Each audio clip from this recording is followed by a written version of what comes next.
Bonjour à tous, je suis Frédéric Morard, qui est compte manager chez Kerus. Kerus est très heureux de vous accueillir aujourd'hui pour vous présenter le témoignage de Jeffco avec son partenaire, donc Semarchi, sur le thème « Réussir son projet de Master Data Management ». Je vous propose un rapide tour de table. Et on va pouvoir afficher le tour de table des speakers. Gaëlle, je vous laisse vous présenter. Bonjour à tous, bonjour Frédéric, je m'appelle Gaëlle Bouffot, je suis IT Business Solution Manager chez Jeffco. Donc j'ai en charge actuellement le pilotage et la gestion du projet de Master Data Management avec l'équipe Kerus, en partenariat avec l'équipe Kerus. Et bienvenue à tous. Merci Gaëlle. Arnaud? Arnaud Lanchet, bonjour à tous. J'ai en charge la practice Data Advisory chez Kerus et les équipes qui ont réalisé le référentiel pour GFCO sont dans mon périmètre.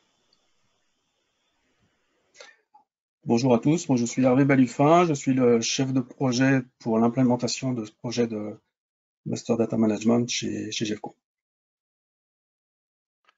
Bonjour, moi je suis Laurent Saxon, je travaille chez l'éditeur Semarchi et je m'occupe du réseau de partenariat et notamment Kerus qui est l'un des partenaires historiques de la société Semarchi. Parfait. Merci pour ce tour de table et je vous propose que nous puissions effectivement maintenant avancer sur l'agenda de cette présentation. Donc nous débuterons avec Gaëlle sur une rapide présentation de Jeffco, expert mondial en matière de supply chain. Enfin, je vous présenterai Kerus en tant qu'hyper spécialiste de la data, de référence internationale. Et enfin, nous laisserons la parole à notre partenaire Semarchi, associé à Arnaud Blanchet de Kerus, pour présenter la practice MDM et la gouvernance de la donnée. Enfin, Hervé Balufin, notre chef de projet, vous présentera le projet MDM que nous réalisons actuellement aux côtés des équipes Jeffco avec Gaëlle Bouffot. Et nous pourrons clore cette présentation par une session de questions-réponses que j'adresserai avec Gaëlle Bouffot. Je vous propose qu'on débute par une présentation de Gaëlle sur Jeffco. Merci Frédéric. Alors Jeffco, pour ceux qui ne connaissent pas, c'est un groupe de transport et logistique, expert mondial en supply chain, leader européen de la logistique automobile. Nous sommes présents dans plus de 40 pays avec plus de 11 500 collaborateurs. Donc le groupe propose des prestations intégrées se basant sur un réseau multimodal et dédié aux différents secteurs industriels, donc l'automobile est bien évidemment, mais aussi l'aérospatial, les biens de consommation, l'agroalimentaire, la distribution, le high-tech, la santé, la beauté, voilà, tous ces domaines industriels. Merci Gaëlle. Je vous propose un rappel de la proposition de valeur de Kerus. Kerus, nous sommes acteurs de référence internationale dans le conseil en technologie et l'accompagnement de la transformation des entreprises dans le domaine de la data et du digital. Notre slogan, Make Data Matter. Make parce que nous sommes des consultants, mais avant tout des intégrateurs de solutions et nous travaillons avec un écosystème de partenaires pure players dans le domaine. Semarchi en fait partie, comme vous l'avez compris. Data, c'est l'ADN de Kerus. Depuis maintenant plus de 20 ans, nous sommes un hyper spécialiste de la data. Matter, pourquoi? Parce que la donnée est partout. On le voit dans nos vies au quotidien, dans nos organisations et bien sûr dans les entreprises, chez nos clients. Et notre métier, c'est de valoriser le patrimoine de données de nos clients et de donner du sens pour permettre la prise des meilleures décisions. Notre offre, elle s'articule sur 3 piliers majeurs. Management et transformation pour accompagner les directions métiers sur les domaines ressources humaines, marketing, achat, finance, pour permettre la refonte de processus métiers. La data intelligence, vous l'avez compris, c'est le cœur de métier de Kerus. Plus de 70% de notre chiffre d'affaires est réalisé sur cette activité. Et enfin, la digital experience. Kerus, c'est plus de 25 ans d'expérience dans ce domaine, avec 3000 collaborateurs dans le monde. Nous sommes présents sur 4 continents et notre chiffre d'affaires donc en 2020 était de l'ordre de 260 millions d'euros. Nous allons enchaîner avec la présentation d'Arnaud sur la practice MDM de Kerus. Alors, très rapidement, pour présenter la practice Data Advisory de Kerus, nous aidons nos clients à définir et à dérouler leur data stratégie, notamment par la mise sous gouvernance de leurs données. En général, on décline aussi ça sur des choix d'architecture, donc des choix de data platform, des choix d'outils. Et puis ensuite, comme on le voit à l'écran avec la roue du Dama, cette stratégie et cette gouvernance peuvent se décliner dans tous les domaines de la data et à travers le déroulement de feuilles de route pour la valorisation de la donnée sous tous les axes. Je citerai rapidement évidemment l'intégration. Kerus est un super partenaire talent, mais aussi l'analytique, la data science, la sécurité et la qualité. Et au croisement de la gouvernance et de la qualité, on trouve aussi dans notre équipe le Master Data Management sur lequel on va faire un focus aujourd'hui à travers notre partenaire Semarchi. Alors, rapidement, on a un très ancien partenariat avec Semarchi puisqu'on est partenaire depuis 2012. Nous avons une équipe de presque 20 compétences sur l'outil, plus de 20 projets accomplis jusqu'ici. Et puis, avec Laurent, on va vous présenter quelques références communes sur l'outil avant de passer la main à Hervé sur le projet GEFCO. Merci Arnaud. Merci Arnaud, effectivement, 10 années de partenariat qui ont permis de réaliser de nombreux projets et dans de nombreux pays, donc là où il y a des références aussi bien françaises, Belgique ou États-Unis, donc Kerus nous accompagne et accompagne nos clients un petit peu partout dans le monde. L'une des forces de la solution XDM de Semarchi, c'est d'être une solution multidomaine. Et nos clients en profitent pleinement. Pourquoi? Parce qu'ils mettent en place en moyenne entre 4 et 6 référentiels avec la solution Semarchi. Donc, vous allez découvrir le témoignage de Gaël de GEFCO pour la mise en place d'un référentiel tiers, mais on peut citer plein d'autres cas d'usage.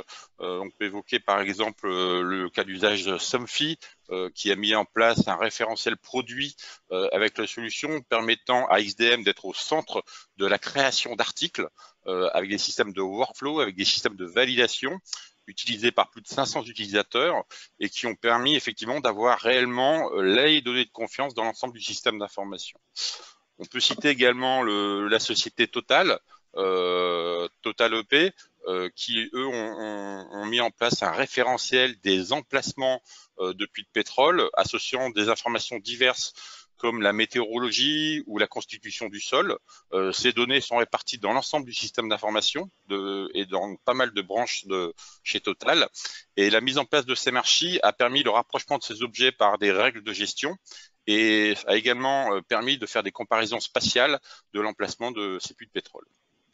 Donc beaucoup de cas divers et variés. Nos clients inventent même des use cases qu'on n'a pas eu l'idée de marketer, si je puis dire. Donc on va retrouver aussi des référentiels, aussi bien en termes d'organisation, de RH, et c'est illimité, quoi. Je profite également pour vous dire que l'offre Semarchi s'est enrichie ces derniers mois d'une offre de data intégration qui s'appelle XDI, permettant de gérer également l'ensemble des flux au-delà du Master Data Management. Et Kerus nous aide également avec cette solution à résoudre les problématiques en ce moment même de flux dans une grande banque française, mais ça, cela fera l'objet d'une prochaine retour d'expérience. Merci. Merci Laurent. Eh bien, je vous propose de passer la parole à Hervé pour nous expliquer comment on réussit un référentiel tiers avec Semarchi. Oui, alors l'objet du projet chez GEFCO est la mise en place d'un référentiel des tiers. Donc on parle de clients et de fournisseurs. On voit sur le slide à gauche la modélisation d'un compte qui est L'Oréal, donc un compte assez complexe dans l'application Salesforce. Et donc, du coup, une vision de beaucoup de sites, puisque on parle de logistique, donc on a beaucoup de sites opérationnels, on a des sièges sociaux, on a des entités juridiques intermédiaires, et donc une complexité de modéliser les relations avec les tiers qui est assez importante. En plus, bon, le dimensionnement du compte Jeffco fait qu'on a une volumétrie quand même assez importante, mais très importante. Et tout ça dans des applications hétérogènes. Hein, on parle de Salesforce sur les forces de vente, mais on a du SAP ou des legacy, pas mal de systèmes de gestion des transports et des entrepôts. Donc des informations qui sont dispatchées dans plein d'applications avec des problèmes de cohérence forcément, de mise à jour disjointes, et puis des problèmes de structure de données hétérogènes. Il y a eu par le passé des tentatives de consolidation des informations et de diffusion pour de diffusion d'une vérité au sein de Jeffco, mais bon, ça a été fait de façon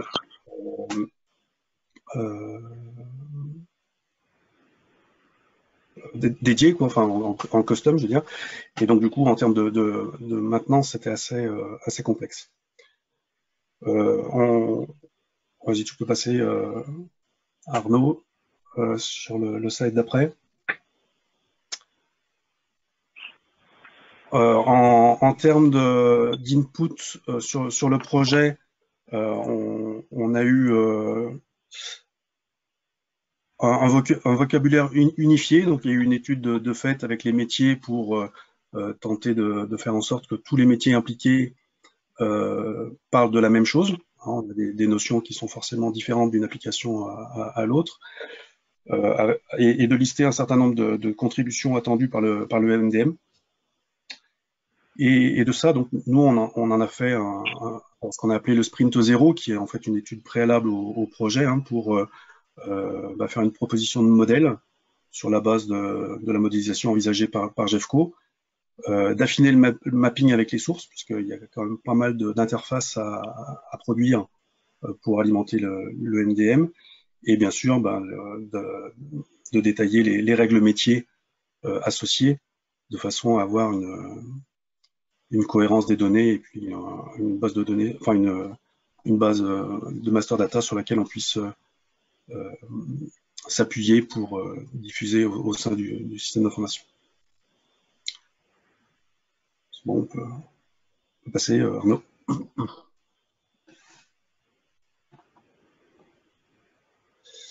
Au niveau de la structuration des informations, donc on a vu, hein, ça peut être assez complexe. Donc du coup, on est resté sur une structuration plutôt juridique, en se basant sur des légales entités, donc des entités identifiées, soit par des numéros de TVA, soit par un numéro de Duns and Bradstreet, soit par un numéro de sirène en France. Et donc des entités juridiques qu'on avait regroupées en groupe, c'est le cas de le dire. Donc qui permettent de regrouper l'ensemble des juridiques qui sont liés. Et en dessous, des sites, donc des sites qui peuvent être aussi bien des sièges sociaux que des sites opérationnels. Et également, sur la slide, on n'a pas l'information, mais on a également la notion de compte bancaire pour la gestion des paiements, qui est associée à des sites et qui sert à toutes les transactions financières au sein de Jeffco. On a également ajouté, parce que une vision juridique des choses était un petit peu limitée, donc du coup on a ajouté une notion de business division, qui est une possibilité de regroupement supplémentaire, parallèle, et qui du coup est plutôt orienté commercial, puisque dans la gestion des clients et des fournisseurs, hein, l'ensemble de l'entreprise n'a pas la même structuration des choses, et il faut pouvoir faire cohabiter l'ensemble de ces visions dans un master data management. Et enfin, donc on a les contacts. Donc le référentiel inclut l'ensemble des contacts que peut avoir Jeffco avec ses clients ou ses fournisseurs. Et ces contacts, du coup, sont rattachés à tous les niveaux. Donc, on peut avoir des contacts au niveau d'un groupe, d'une légale entité ou d'un site.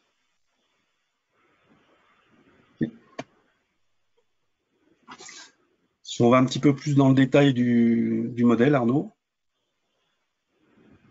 alors,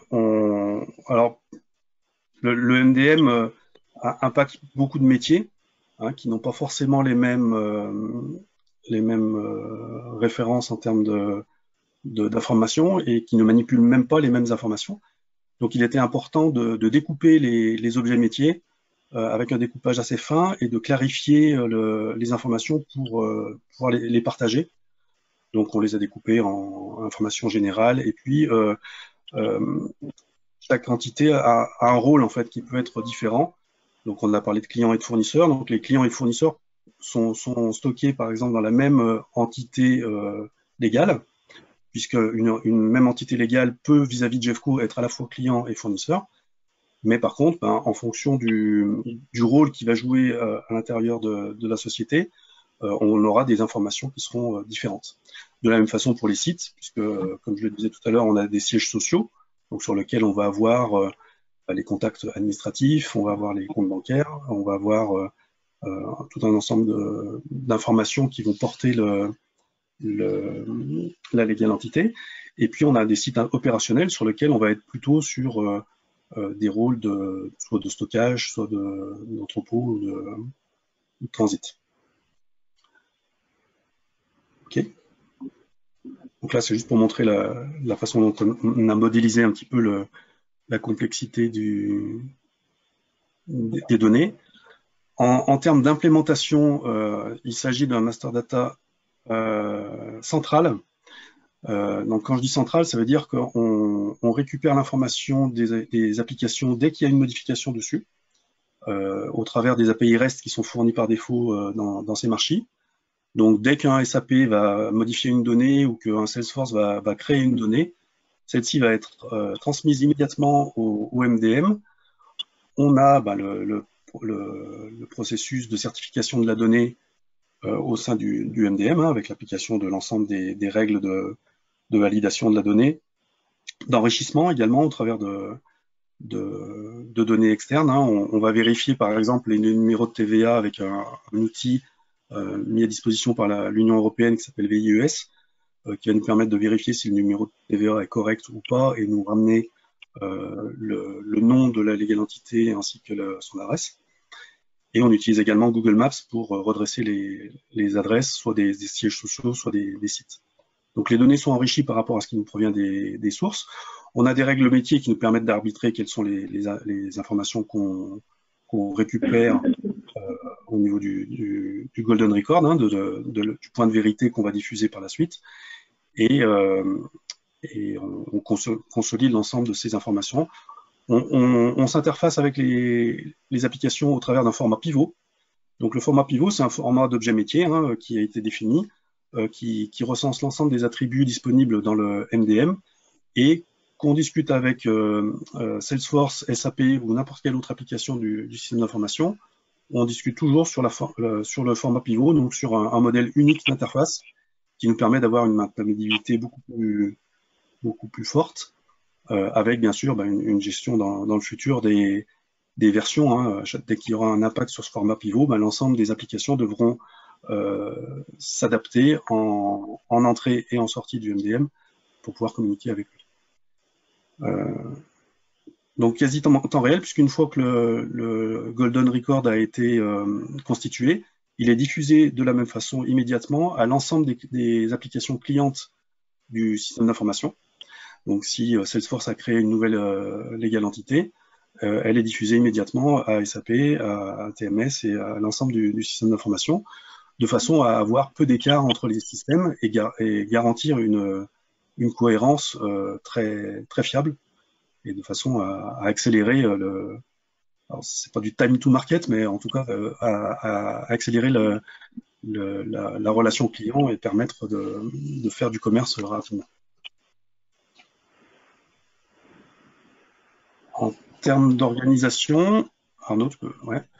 d'organisation. Donc, on a vu, hein, le MDM touche de nombreux processus autour des clients et des fournisseurs. Du coup, ça nécessite une gouvernance de données maîtrisée. Alors, l'organisation qu'on a mis en place est assez classique, hein, avec un MDM manager qui s'assure que tout fonctionne bien au niveau de la plateforme, des data owners qui sont là pour garantir la cohérence de la donnée et puis la faire vivre, et puis des data stewards qui vont modifier au quotidien les informations, soit parce qu'il y a eu des erreurs d'intégration dans le MDM, soit des warnings, c'est-à-dire des incohérences de données ou des choses à modifier. Donc, tout ça est assez classique.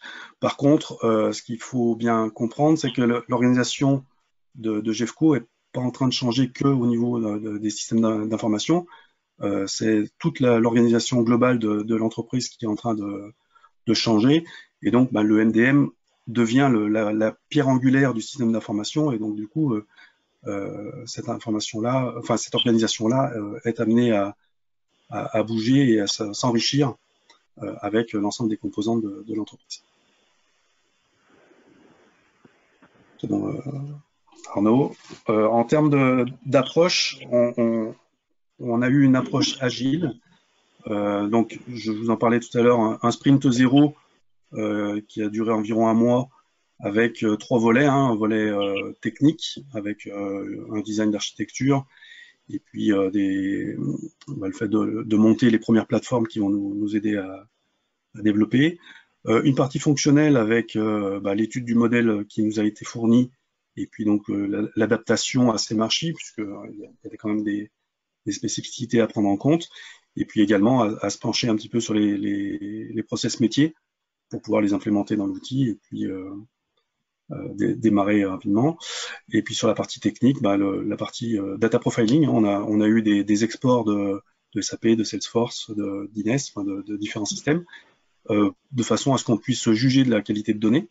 Hein, donc on a vu dans le premier slide échangé que toutes les adresses n'étaient pas forcément bien remplies, qu'on avait des problématiques de codification des légales entités. Donc du coup, s'est posé la question de savoir comment on allait rapprocher ces informations-là au niveau du MDM. Et puis donc une partie étude des sources avec le mapping fin, parce qu'on a beau dire dans tel objet métier on a tel attribut, il faut encore savoir à quelle information précise dans chaque application on fait référence de façon à pouvoir l'alimenter de façon certaine. Donc une fois qu'on a fait toute cette étude, on a pu alimenter un backlog avec une priorisation et puis également une estimation de la charge globale du projet pour que GEFCO maîtrise son budget sur l'ensemble du projet.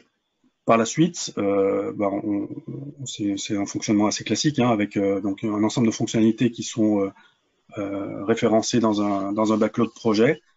On démarre des sprints de 4 semaines avec en intégrant donc le design, le développement, les tests et la documentation et la recette également. Et donc ensuite des versions qui peuvent être livrées tous les mois. On s'est même autorisé à faire des livraisons intermédiaires quand il y avait des points un petit peu, des points importants hein, à livrer. Sachant qu'on a un point hebdomadaire avec GEFCO pour faire une revue du backlog et toujours challenger les priorités et du coup avancer en co-construction sur le projet de façon à répondre aux besoins des métiers et de la même façon en UAT hein, d'accompagner beaucoup les utilisateurs de façon à ce qu'il n'y ait pas de sentiment d'abandon quand ils ne savent pas gérer un cas et qu'ils soient bien accompagnés. Alors juste un bémol par rapport à cette approche agile, nous en tant que projet MDM on a toujours cette approche. Ce qu'il faut voir c'est qu'on est dépendant des autres applications, notamment en termes d'interface, et que toutes les autres applications ne sont pas en mode agile. Donc du coup nos sprints sont obligés de s'adapter et notre timing est obligé de s'adapter aux jalons des différentes autres applications. dans le cadre d'un programme assez vaste. Ok. Sur le dispositif, on peut voir que c'est une organisation assez classique, mais c'est vraiment l'idée est d'avoir un projet en co-construction entre Kérus et GEFCO. Hein. On est engagé en mode régie. Pourquoi? Parce que le niveau de maturité de GEFCO sur le sujet du Master Data Management n'était pas assez élevé. C'est le premier projet Master Data Management chez GEFCO. On l'a vu, c'est quand même un scope assez important. Et donc, du coup, il était important de pouvoir construire ensemble le projet et de ne pas avoir à batailler sur un cahier des charges qui n'aurait pas été complet. Je laisserai Gaël s'exprimer sur le sujet. Je pense que ça fonctionne plutôt bien sur cet aspect-là, justement. Et du coup, ça nous permet d'avancer correctement. On a également l'appui de Semarchi, hein, avec un point hebdomadaire pour des questions techniques, des points d'expertise ou des retours d'expérience. Ça aussi, c'est très important sur le projet et ça nous permet de maîtriser l'avancement de façon très partagée et limpide. Voilà. J'en ai terminé de ma présentation. Très bien. Merci Gaël, Laurent, Hervé, Arnaud pour cette belle présentation. Je vous propose de compléter par quelques questions avant que nous puissions laisser les participants du webinaire s'exprimer sur le chat avec leurs propres questions. J'ai une première question qui concerne les enjeux du projet. Pour Gaël, et même si on a évoqué le sujet dans cette présentation, Gaël, pourquoi ce projet chez GEFCO ? Oui, alors effectivement, c'est un gros projet pour GEFCO. Master Data Management, on en rêvait pour dire depuis plusieurs années, avoir ce système centralisé de gestion de nos tiers. Hein. On avait une gestion par domaine applicatif, hein, qui correspond au domaine métier. On avait bien évidemment des interfaces, hein, entre certains domaines et certaines applications. Parfois, c'était manuellement qu'on arrivait à appairer les données tiers. Donc là, c'était assez laborieux. Et GEFCO s'est lancé en fait dans un grand programme de digitalisation avec transformation de beaucoup de systèmes d'information. Nos systèmes d'information opérationnels, hein, nos Transport Management System, Warehouse Management System. Notre CRM avait déjà anticipé ce virage, mais on est en train aussi de l'enrichir pour lui ajouter du service. Et donc, c'est ce programme de transformation digitale qui a justifié finalement la décision de lancer le projet MDM. Il fallait qu'on ait une gestion centralisée de nos tiers. Et c'est ce que va nous permettre le MDM.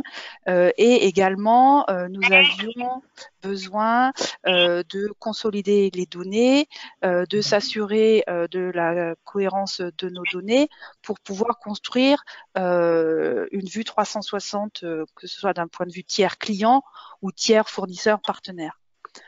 Donc c'est vraiment ce projet de digitalisation qui a fait qu'on a lancé ce grand projet Master Data Management assez ambitieux autour de tous nos tiers qui s'intègrent avec nos systèmes d'information des différents domaines, que ce soit le domaine commercial avec notre CRM, le domaine opérationnel avec nos applications opérationnelles et tout ce qui est Transport Management System, Warehouse Management System, et puis notre ERP.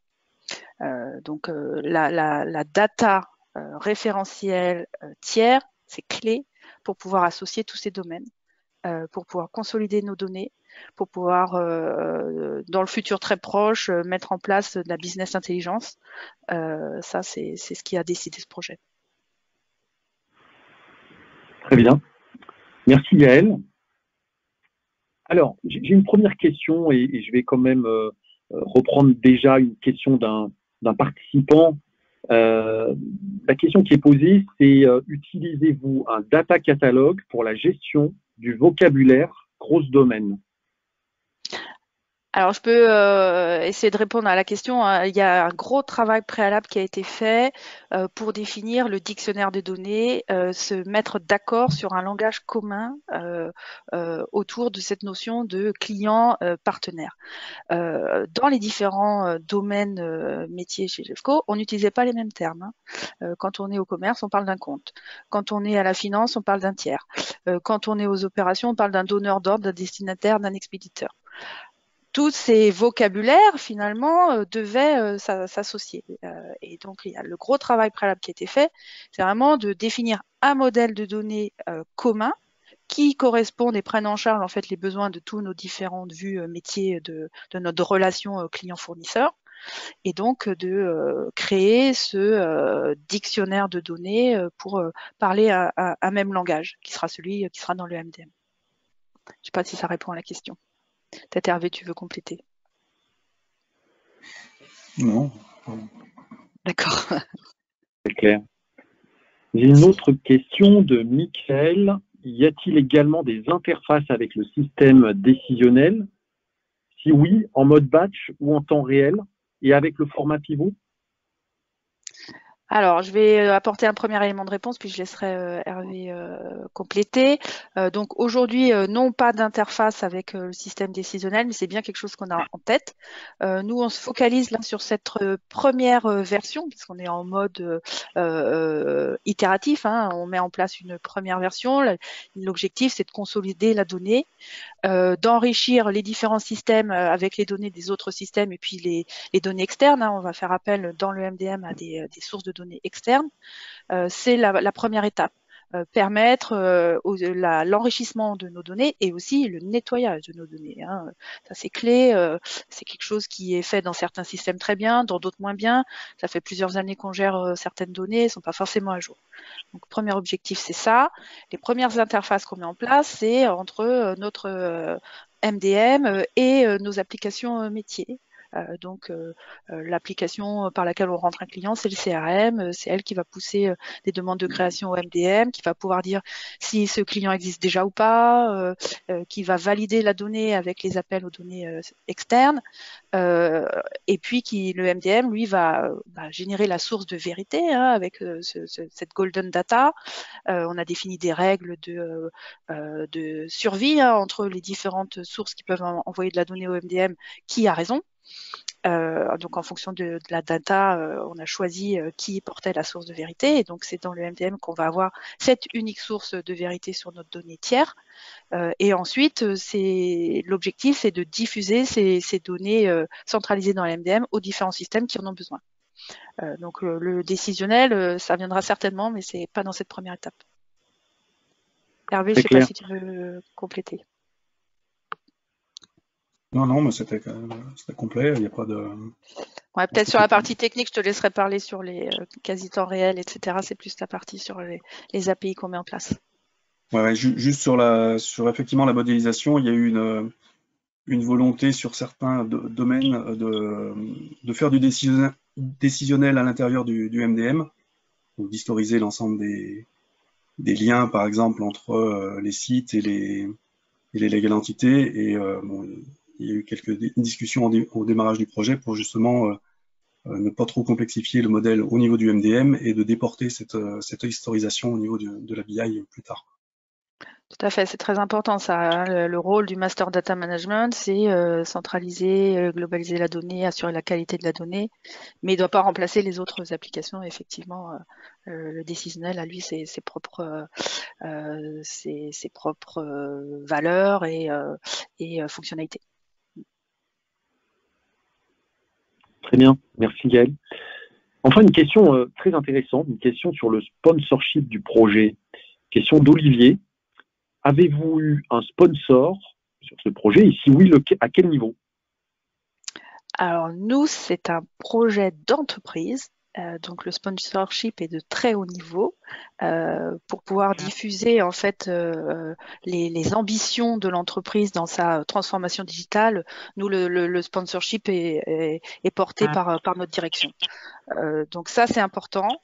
Je comprends la question, hein, parce que c'est nous, quand on travaille sur ce type de projet, on a besoin d'être soutenu parce qu'on apporte du changement. On apporte du changement pour nos utilisateurs, on apporte du changement dans les différentes applications qui vont être associées au MDM. Et donc, il est très important d'avoir un sponsoring transverse dans l'entreprise qui amène la conduite du changement et explique en fait les ambitions de ce type de projet. Très bien.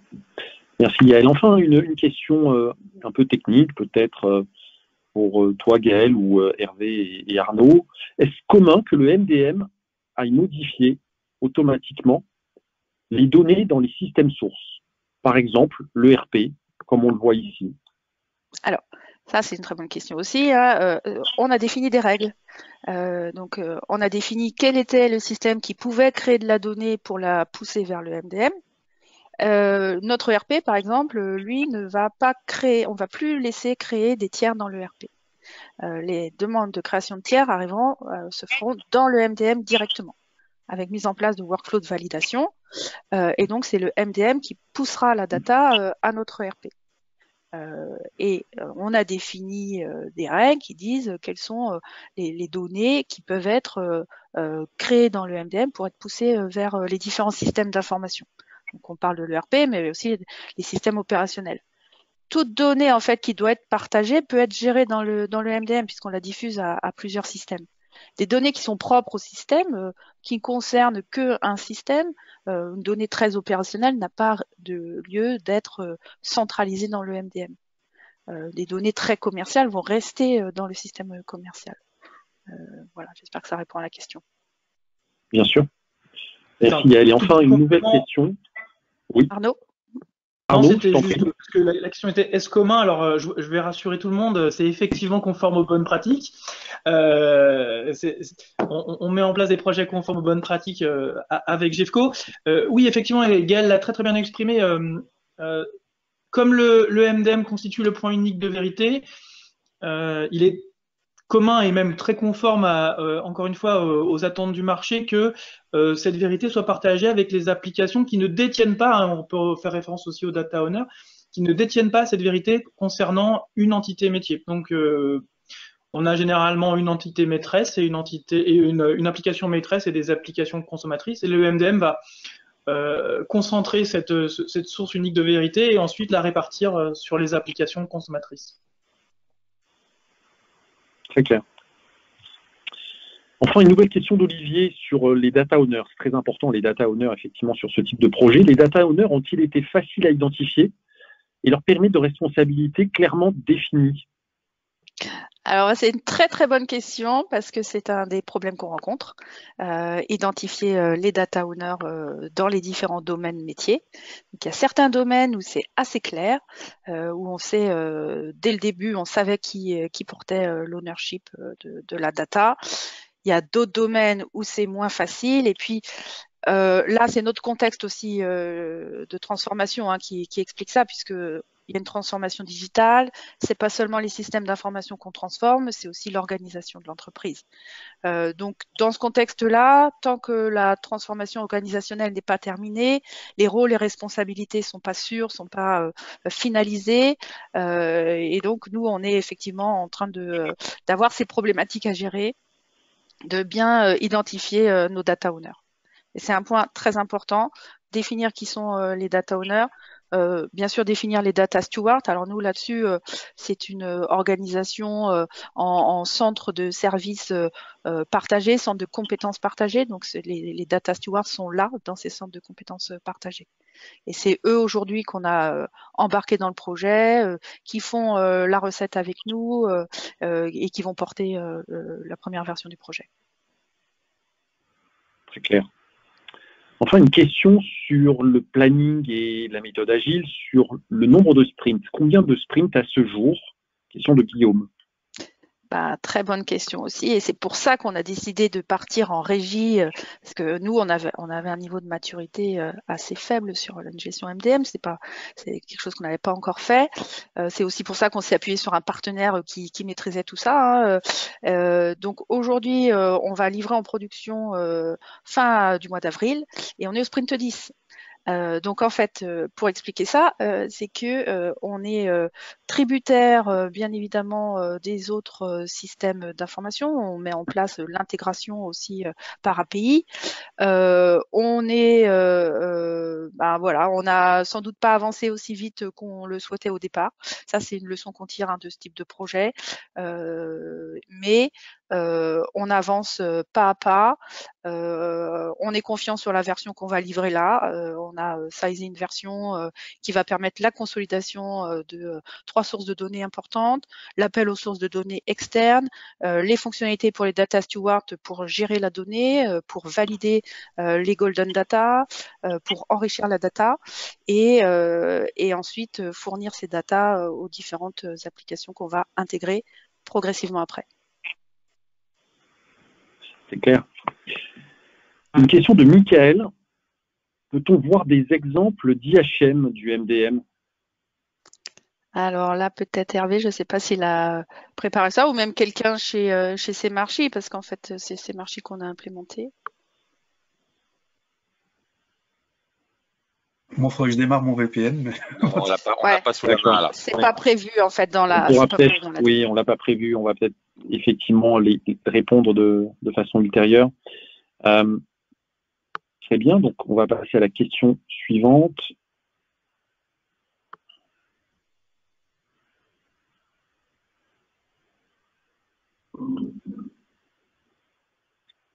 Voilà.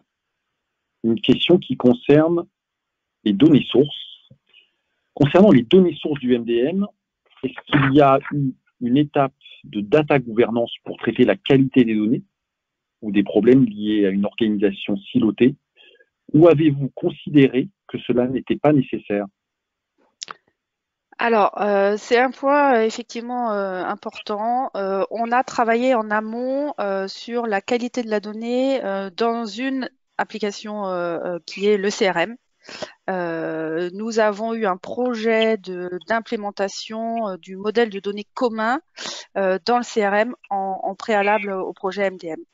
Donc, on a adapté en fait le modèle de données du CRM qui gère les tiers clients d'un point de vue relation commerciale pour améliorer la qualité de la donnée. Par exemple, on a mis en place des règles qui disent que on doit définir de qui on parle. Est-ce qu'on parle d'une entité légale? Est-ce qu'on parle d'un site? Et dans chacun des cas, on a ajouté des règles sur les données obligatoires. Donc, ça, on l'a engagé déjà au préalable. Dans les autres applications, ça n'a pas été fait. Après, la qualité de la donnée est plutôt bonne dans le ERP. C'est un peu, ça se comprend, je pense, dans tous les ERP. C'est plutôt là où la donnée est bonne puisqu'on a des données plus légales. Dans les systèmes opérationnels, qu'on n'ait pas de la donnée très détaillée au niveau des entités légales, c'est pas le plus important. On travaille surtout sur des sites. Donc oui, on a anticipé ça, pas dans tous les domaines, mais en tout cas, ce qu'on a anticipé dans le domaine sur l'application CRM, ça nous aide finalement au chantier de nettoyage de la donnée. Et là, on a une très bonne dynamique sur ça, ça avance très bien. Très bien. Une question de Guillaume. La diffusion des mouvements est-elle à l'initiative du MDM? Avec quel ID pour les différentes sources? Ouais, alors je vais commencer à répondre, mais je laisserai peut-être Hervé. En fait, donc la diffusion, toute création ou modification génère une publication en sortie du MDM. On publie la donnée créée ou modifiée. Après, on passe par notre middleware. Donc, on a un système d'API management et où on met en place des règles de routage vers les différentes applications consommatrices. Donc, c'est en automatique, c'est poussé, et après, à l'application consommatrice, selon des règles qui ont été définies, de consommer la donnée et bien sûr de mettre en place sa partie d'interface pour intégrer la donnée du MDM. Hervé, peut-être tu veux compléter sur quelque chose? Ouais, en complément sur donc le format pivot est sur l'ensemble des attributs fonctionnels du modèle, mais il y avait un besoin trop important côté application pour mettre à jour leurs données et dédoublonner surtout les informations. Donc du coup, ce qu'on a fait, c'est que sur une légale entité donnée, on a stocké dans une table dédiée l'ensemble des ID des sources qui ont participé à la construction du Golden Record. Ça nous permet de dire la source de vérité pour telle légale entité, la voilà, et ça impacte dans votre système tel et tel ID. Et donc du coup, chaque application du coup met en œuvre un certain nombre de règles pour mettre à jour ces informations et les dédoublonner. Donc ça, en fait, Jeffco nous a demandé au départ des tables de transcodification. Donc c'est ce qu'on a fait au travers de cette publication des ID des sources. Après, ce qui est important à dire, c'est qu'on a choisi en fait de stocker le Golden ID dans toutes les sources et destinations en fait. Donc une fois qu'on a envoyé les records qui proviennent du MDM aux applications, elles stockeront les Golden ID MDM. Voilà. Très bien. Parfait. Donc, pour poursuivre, la question est de Daniel. Est-ce qu'il y avait des exigences de la direction en termes de ROI? Et si oui, comment l'avez-vous estimé?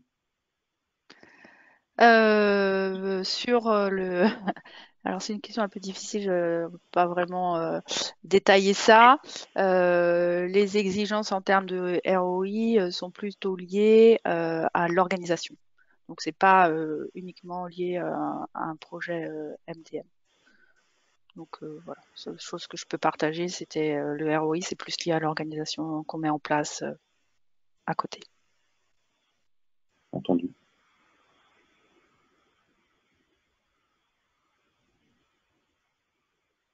Une question de Michael. Y a-t-il une gestion multilingue dans l'outil? Alors, j'ai répondu dans le chat. Il n'y a pas une gestion multilingue. D'accord. Parce que je vois pas qui répond. Okay. L'interface est en anglais pour tout le monde. La seule chose, c'est le nom des légales entités ou des sites ainsi que leur adresse sont stockés aussi bien en caractères latins qu'en caractères locaux. Donc quand on dit caractères locaux, ce sont les caractères cyrilliques, chinois, arabes ou autres. Très bien.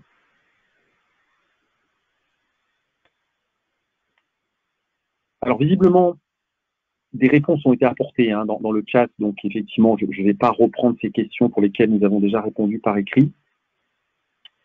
Donc la question suivante, j'attends qu'on puisse me l'indiquer.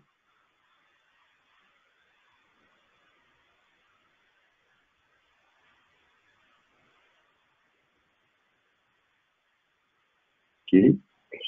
Donc la question concerne, à nouveau Guillaume, et les ouvertures de services. La reprise de données, l'alignement, la migration sont également traités en sprint.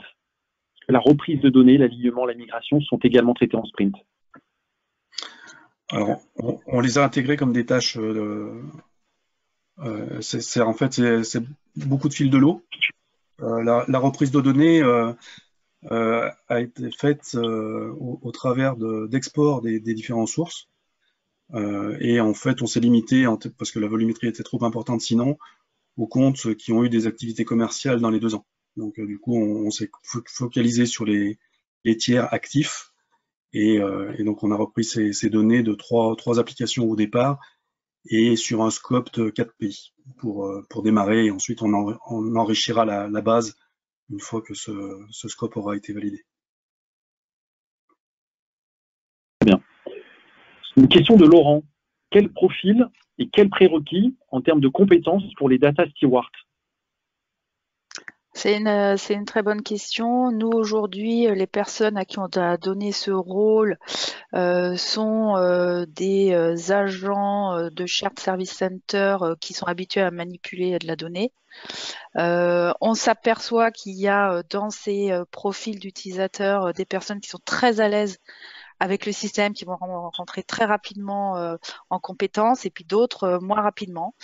C'est quelque chose dont on se rend compte au fur et à mesure là du projet. On va s'appuyer sur ceux qui ont le plus d'aisance pour en faire nos ambassadeurs, nos key users.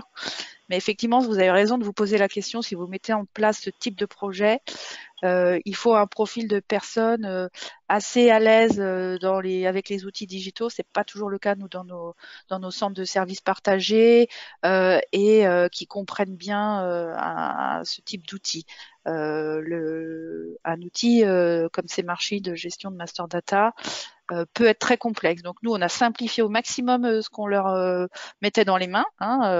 On leur a dédié des menus avec les fonctionnalités qui permettent de venir gérer les erreurs, venir gérer, confirmer les golden records. On essaye en fait de simplifier au maximum ce à quoi ils ont accès par rapport aux tâches qu'on leur demande de réaliser. Très clair. Une question de Johan sur le dispositif projet. Combien de personnes dans l'équipe projet pour travailler sur la mise en place du MDM et en combien de temps? Nombre de sprints. Et aujourd'hui chez Jeffco, combien de personnes sont en charge du maintien de ce MDM? Alors je te laisse répondre Hervé sur le début. Alors sur le début de l'implémentation, on a été une équipe de 5 personnes à temps plein plus l'expert, donc environ 5,5 ETP. Et là, on a diminué parce que le gros du sujet a été traité. On est à 4,5 ETP aujourd'hui, côté Kairos. Alors juste pour ajouter, donc il y a des développeurs, il y a Hervé qui nous fait qui tient le rôle de chef de projet et de pilote sur tout ça, l'interface avec les différents chefs de projet aussi sur les autres systèmes d'information qui doivent s'intégrer avec le MDM. Dans la question, il y avait aussi le mode run, combien de personnes. Donc nous, on est encore en mode projet. Même si on est proche d'avoir notre première version, on va rester en mode projet encore un moment. En run, à cible, on estime une seule personne nécessaire pour administrer l'outil MDM. Très bien. Enfin, une question de Nathalie pour Kairos et Semarchi, donc Laurent et Arnaud. Avez-vous mis en place des référentiels dans le cloud?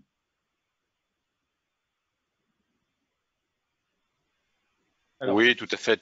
J'ai répondu également dans le chat. 60% des déploiements Semarchi sont en cloud, donc Semarchi est disponible aussi bien sur AWS, Azure ou GCP. Donc, et puis la tendance est d'aller au-delà des 60% maintenant. Donc, beaucoup d'expérience, que ce soit chez Semarchi ou chez Kairos, pour vous accompagner dans le cloud. Pas de souci. D'accord. Donc, on va passer effectivement à la question de Samuel. La question de Samuel, avez-vous obtenu des KPI permettant de mesurer un vrai ROI du déploiement d'un projet de Master Data Management? Comment celui-ci a-t-il été vendu, accepté auprès de la direction? Alors, j'ai déjà un peu répondu tout à l'heure, nous, sur le ROI. Après, au niveau KPI, ce qu'on suit aujourd'hui, c'est l'avancement du cleaning et de l'enrichissement des données. C'est un des premiers objectifs qu'on s'est fixé. C'est un objectif qui est fixé aussi par d'autres projets qui sont dans la transformation globale. On met en place de nouveaux systèmes d'information opérationnels. Ces systèmes d'information doivent être alimentés par de la donnée de bonne qualité. Donc en fait, ce qui est suivi aujourd'hui, ce sont les KPI de qualité de données, qui est notre premier enjeu sur l'implémentation du MDM. Très clair. Question de Benoît, quelles sont les parties du projet les plus sensibles à mettre en œuvre, qui nécessitent d'y consacrer beaucoup de temps? Alors, je vais donner mon avis, puis je laisserai la parole peut-être aussi à Hervé. Pour moi, alors j'étais pas au début du projet. On a eu plusieurs interlocuteurs sur ce projet. Ce qui est clé, c'est la modélisation. premièrement.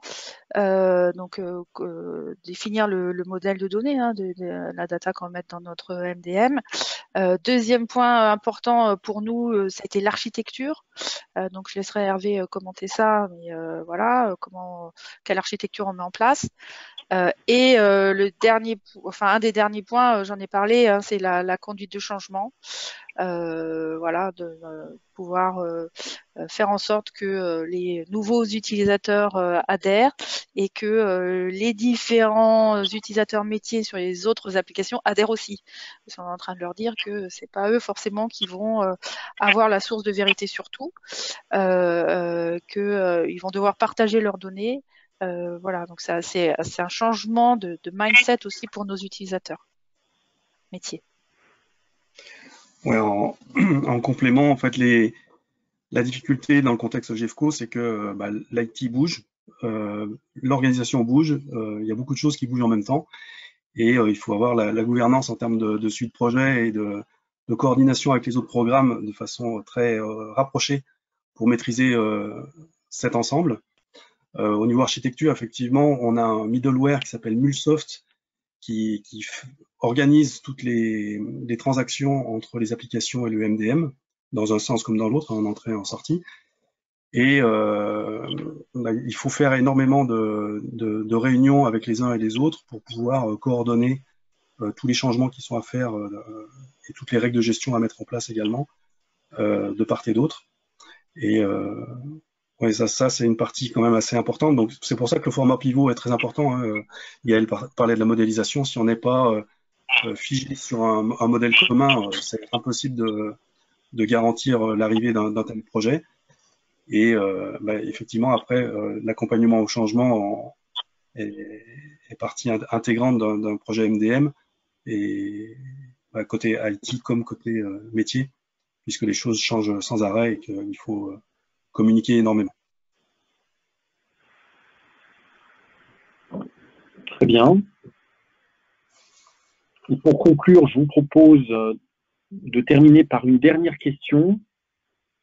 Question de Vincent. Quelle différence avec une approche iPaaS pour les transferts de données plus Data Warehouse pour stocker le référentiel, plus module Data Stewardship pour les conflits à traiter par les humains? Je te laisse répondre, Hervé. C'est plus technique pour moi. Hervé ou Laurent?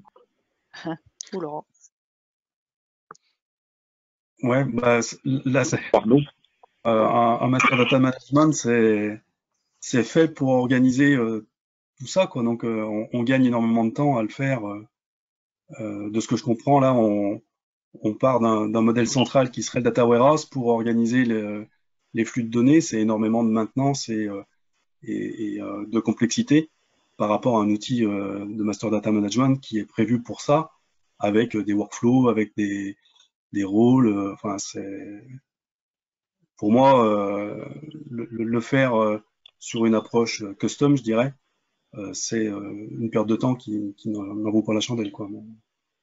Après, pourquoi pas, hein, ça dépend des contextes et du scope aussi, parce que sur un scope comme GEFCO, même s'il y a eu de la déperdition parce que effectivement manque de maturité sur le sujet, je pense qu'avec une approche telle que celle que vous évoquez, on n'en serait toujours pas à délivrer quoi que ce soit, alors qu'avec un outil de master data management, on maîtrise le sujet de façon plus facile, quoi.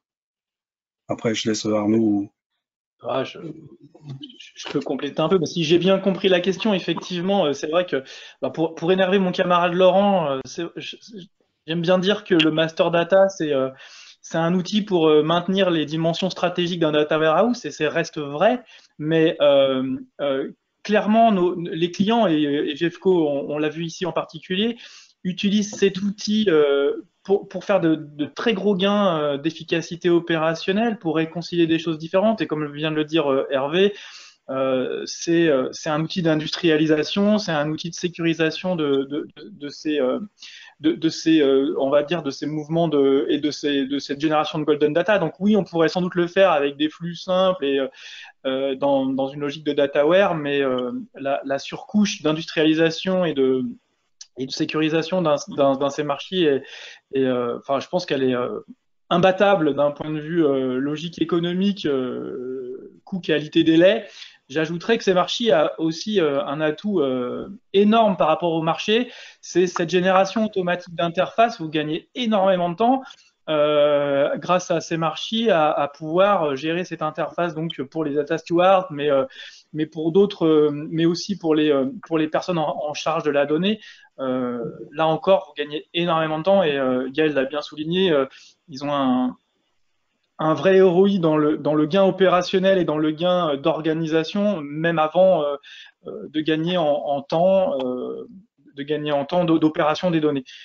J'ajouterais que comme toute action de mise en qualité et de gouvernance, l'objectif d'un MDM, c'est d'éviter les coûts et les risques liés à la non-qualité, à l'incohérence. Et de fait, c'est vrai qu'une interface comme Semarchi qui permet de le faire vite, de le faire de manière sûre, et d'exploiter cette interface machine générée automatiquement, c'est beaucoup de gains, beaucoup de time to market gagnés sur les projets. Si tu veux ajouter quelque chose, Laurent? Effectivement, c'est la raison d'être de Semarchi. Donc, je ne vais pas dire que c'est pas une bonne idée d'utiliser cet outil industriel. Et comme je l'ai dit en préambule, donc Lyon, ils font plein d'itérations différentes avec effectivement la plateforme MDM. Donc, c'est pas uniquement pour un projet, c'est qu'on va à terme effectivement. On va faire effectivement plein d'itérations. Et du coup, je vais me permettre de poser moi une question à Gaël. Quel prochain référentiel allez-vous mettre chez Jeffco avec la solution Semarchi? Alors, effectivement, il y a des demandes pour intégrer le MDM. On n'a pas encore choisi ce qu'on irait mettre, mais peut-être un référentiel produit. Très bien.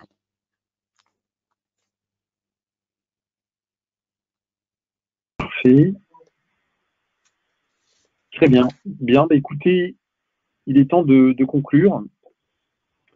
Je remercie Gaël de Jeffco, Laurent, notre partenaire Semarchi, Hervé, notre chef de projet, et Arnaud, notre practice manager MDM. Et puis surtout, je remercie l'ensemble des participants à ce webinaire. Vous êtes nombreux et vous avez exprimé des questions très pertinentes. Donc, on comprend l'intérêt de ce sujet. Nous restons à votre disposition. Nous vous adresserons le replay par un lien par mail pour vous permettre de revoir effectivement cette session. Et bien évidemment, nous sommes à votre disposition pour répondre à des questions complémentaires par mail. Merci à tous. Je vous souhaite une excellente journée. Merci à tous. À bientôt. Merci. Merci à tous. Merci, au revoir.